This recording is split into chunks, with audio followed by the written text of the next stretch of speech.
Welcome on the Kaiju no Kami, and this is my quickie review of Pacific Rim Uprising.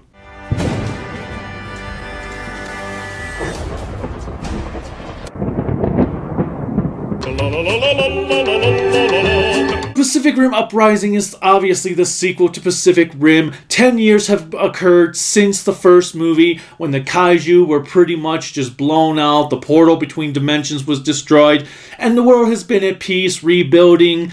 There are some areas left that have like residue from kaiju battles.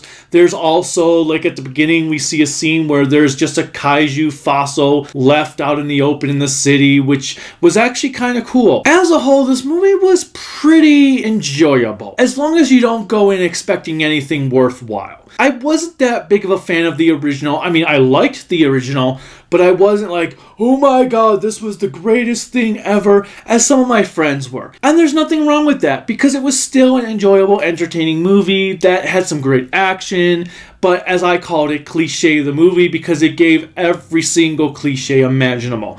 Now, this movie does not exactly do that, but the characters are still pretty paper thin. It actually has kind of an Independence Day Resurgence feel to it because of the years later setting and being with the kids of some of the characters from the previous movie. And there's a few things in there that I was like, really? Are we really going to go with Resurgence? But fortunately, it was nowhere near that bad. I'll thank the gods for that. The action was still pretty cool. The Jaegers were still interesting. There was one Jaeger I really liked that was orange with two swords. That was a pretty awesome looking Jaeger. There was also this rogue Jaeger halfway through the movie that was kind of cool. The characters, though, were pretty hit or miss. Like, the girl was likable, and I did like John Boyega's character, who plays the son of Idris Elba from the first movie.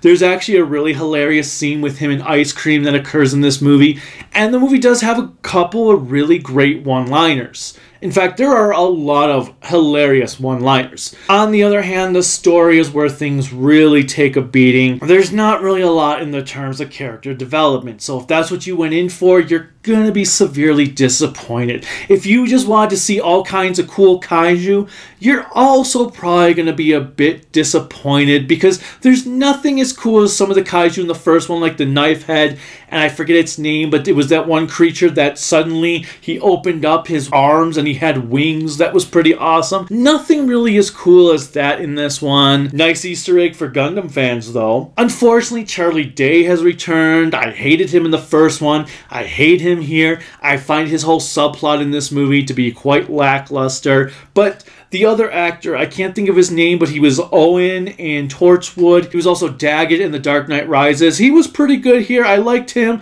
but the whole subplot that dealt with those two just felt forced in, as if the writers decided they needed to shoehorn characters from the previous movie into this one. The music's not even all that memorable. In fact, I can't remember a single piece of music from the movie, which is kind of a letdown. Nevertheless, though, like I said, I went in with low expectations, and I came out enjoying myself.